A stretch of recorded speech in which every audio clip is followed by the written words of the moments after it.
إن الحمد لله نحمده ونستعينه ونستغفره ونعوذ بالله من شرور أنفسنا وسيئات أعمالنا من يهده الله فلا مضل له ومن يضلل فلا هادي له أشهد أن لا إله إلا الله وحده لا شريك له وأن محمدا عبده ورسوله الذي لا نبي بعده أما بعد.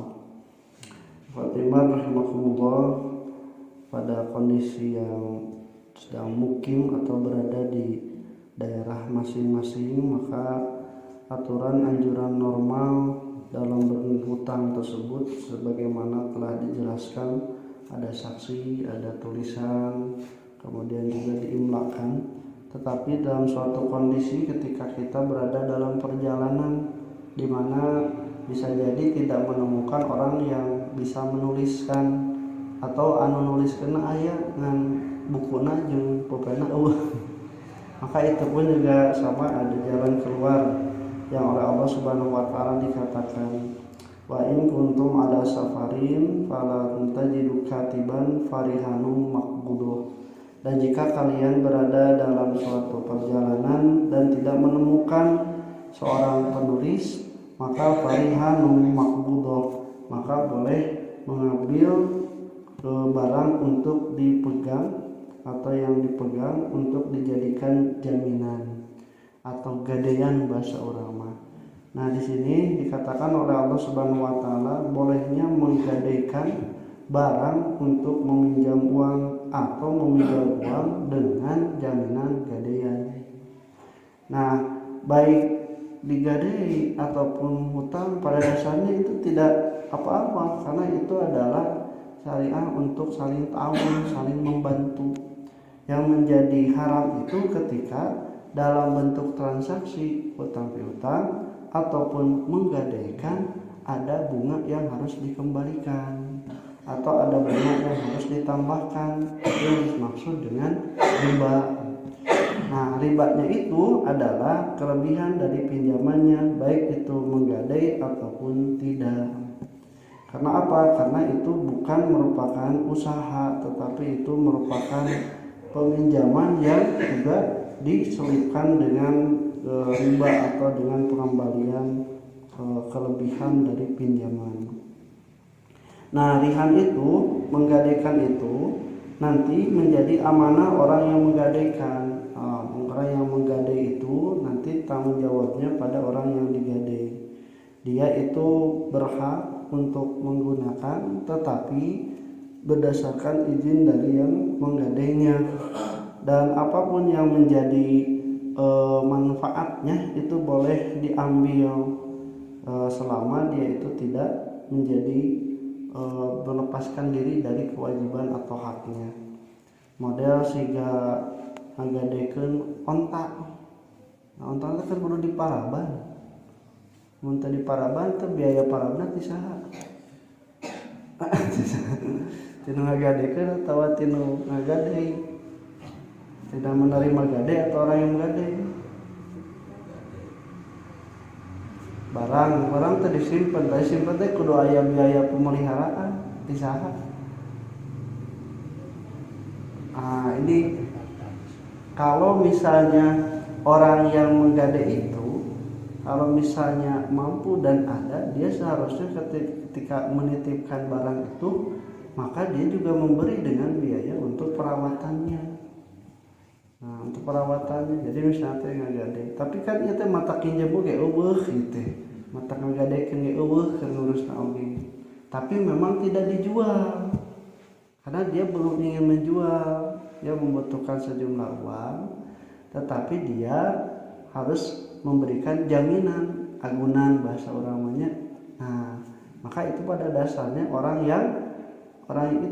yang menggadaikan itu harus memberikan biaya perawatannya. Kalau tidak bagaimana? Nah, maka tanggung jawab pemeliharaannya ada pada orang yang menerima gadai.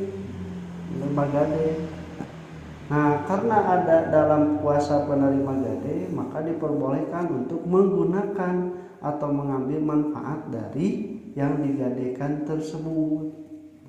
Selama apa? Selama mencukupi untuk biaya itu. Selebihnya dari itu, nah itu yang tidak boleh. Jadi digadekeun misalnya terus orang teh disewakeun. Tadi sewakeun teh hasilnya boleh diambil untuk pemeliharaan itu. Tapi kalau mengambil untung dari apa yang kita sewakan, itu yang kata para ulama tidak diperbolehkan karena bisa jadi mengambil riba. Ada dalil yang mengatakan kullu qardin jaro manfaatan fahuwa riba. Setiap pinjaman yang mengambil manfaat dari yang dipinjam itu riba. Bikin ka orang supi mah sebenarnya lamun minjemkeun duit ka jalma hiji jalma terus we hiji waktu manehanana teh hujan ngiuhan di imah anu nginjem duit ka mana teh embungeun sieun riba. Jadi sieun sebab urang ngaberekeun artos kadinya urang teh senang dengan alasan boga jasa nepikeun ka kadinya senang. Jadi urang ngiuhan cenah kan harus dibere nginjem tak ulah pika kitu. Orang sufi mah sampai seperti itu. Nah, ikhwatul iman rahimakumullah, maka itu diperbolehkan untuk mengambil sesuatu yang bisa dipegang sebagai tanggungan atau jaminan. Nah, ini juga sebenarnya di dalam utang piutang itu memberikan ketenangan pada dua belah pihak itu nya ai anu nginjem makan jelasnya dia mengambil atau menerima uang dari yang meminjamkan. Nah, ai anu meminjamkan pegangannya namun. Nah, gitu. Maka harus ada ketenangan. Nah, dengan memberikan barang agunan itu dia memberikan ketenangan. Tenang apabila dia tidak bisa membayar, ada yang bisa dialokasikan untuk menggantinya. Tuh dibayar misalnya asna tos weh datos waktu tempo tos VF ya bade di orang jual weh atau bade di peser ku akal mangga dan itu berlaku tawar menawar sebagaimana jual biasa. Hutangna misalnya 2 juta barang teh kudu leuwih hargana tina 2 juta.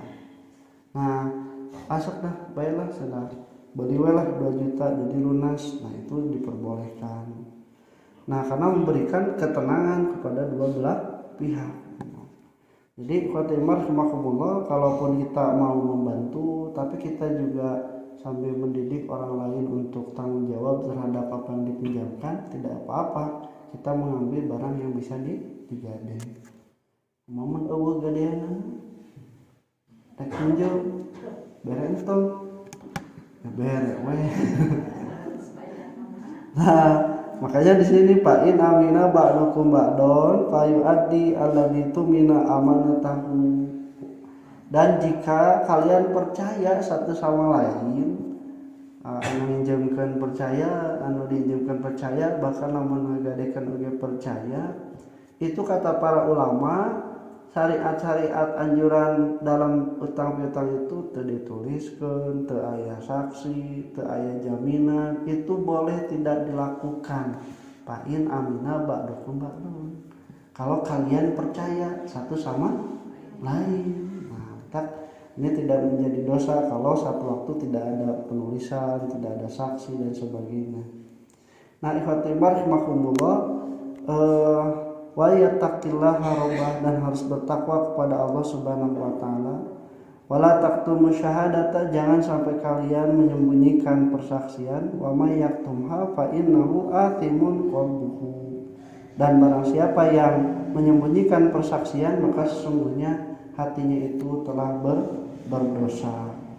Allahu bima ta'maluna alim, dan Allah Maha mengetahui terhadap apa yang kalian kerjakan. Ini khotimah rahimakumullah mun di bank mah aya namanya teh BI checking. Jadi BI checking teh jadi semua bank yang akan memberikan pinjaman dia punya akses untuk melihat riwayat orang minjam tak yang di blacklist teh. Ini sudah tidak bisa lagi meminjam karena pernah kredit macet dan sebagainya. Nah, itu juga ikhwatimah rahimakumullah salah satu untuk mencegah kedoliman satu sama lain. Dengan riwayatna ya beramanah atau tidak. cara pembayaran anak tepat waktu atau tidak, kemudian lunas atau tidak. Nah kalau sampai seperti itu saja orang-orang di luar Islam, nah kita juga sebenarnya tidak mengandalkan kepercayaan satu sama lain saja, apalagi orang tersebut belum mempunyai sesuatu yang bisa kita pegang untuk dipercaya. Nah mudah-mudahan ini jadi wasilah betul ta'awun, saling tolong menolong dalam kebaikan, bukan jadi wasilah untuk saling mendolimi satu sama lain. Qul qouli hadza wa astaghfirullah li wa lakum. Assalamualaikum warahmatullahi wabarakatuh.